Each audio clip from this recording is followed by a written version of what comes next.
के मात्रै चाहनु चित्तबुद्ध आइसर भएन रहेन छैन 4 दिनको हावाहुरीलाई दोष देखाउनु भएको छ त्यो अगाडि गइरहेको छ जे जसो भयो भने अब चाहिँ एकदम विषम परिस्थिति बाहेक अरू बेलामा लाइन नकाटियोस् यो हाम्रो माग हो। विषम परिस्थिति किन सिर्जना भयो त्यो पनि जानकारी दिएर मात्रै लाइन काट्नु भने यही हो। हुनै पर्छ समस्या भयो भने यो पढेर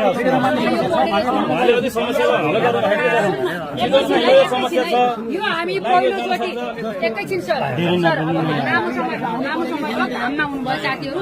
यो हामीलाई परेका समस्याको आक्रोश हो, त्यसरी बुझिदिनु होला हजुरहरूले।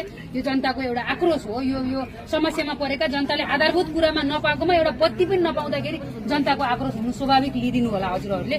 अनि भोलि काम गर्दा दूरदृष्टि राखेर काम गरिदिनु होला सर। एउटा थाक्रो एउटा घिरम्लामा थाक्रो गाडे जस्तो पोल नगाडिदिनु होला।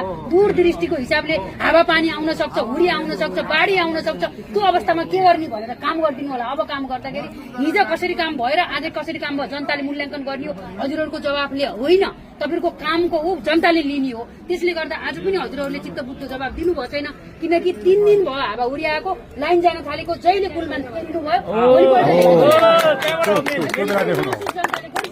त्यो कुरालाई अब फेरि हजुरहरूले महसुस हुन नदिने गरेर आजको हाम्रो यो विज्ञप्तिदेखि, आजको हाम्रो यो छलफलदेखि, आजको जनताले सोधेका जवाबदेखि हजुरहरू चाहिँ जवाबदेही बनेर फोन रेस्पोन्स गरिदिनु होला।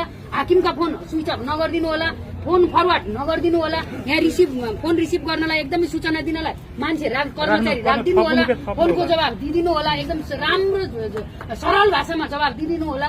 र अब आइन्दा लाइन यसरी 16 घण्टा 18 घण्टा, हिजै मेरो 50-60 हजारको क्षति भएछ मेरो रेस्टुरेन्टमा। त्यसको क्षतिपूर्ति कसले दिन्छ?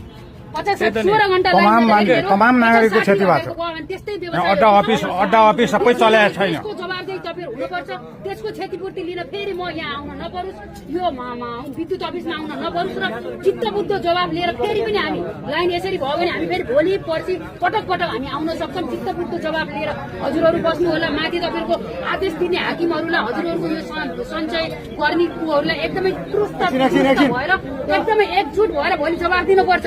रासपा मात्रै नआउन सक्छ, अरू सामान्य जनताहरू पनि यो हुल लामो आदेश तपाईलाई जवाब दिन गाह्रो हुन्छ। आज त हामी माध्यम बनेर मात्रै आएको हो, यसको जवाब भोलि पर्सि पनि बोलिन्छ। त्यो जवाबलाई रेडी भएर अब आइन्दा जनतालाई यो मर्का पर्न नदिने गरेर काम गर्छन् भन्ने एउटा प्रतिबद्धता सहित हजुरहरूलाई यो ज्ञापन पत्र मैले पढ्न चाहन्छु। राष्ट्रिय यो माध्यम है, एकछिन नबोलिदिनु ल। राष्ट्रिय स्वतन्त्र पार्टी भरतपुर महानगर कमिटी कार्यालय चितवन, श्रीमान प्रमुखज्यू, नेपाल विद्युत प्राधिकरण भरतपुर वितरण केन्द्र चितवन। विषय: अघोषित लोड सेडिङ तथा पटक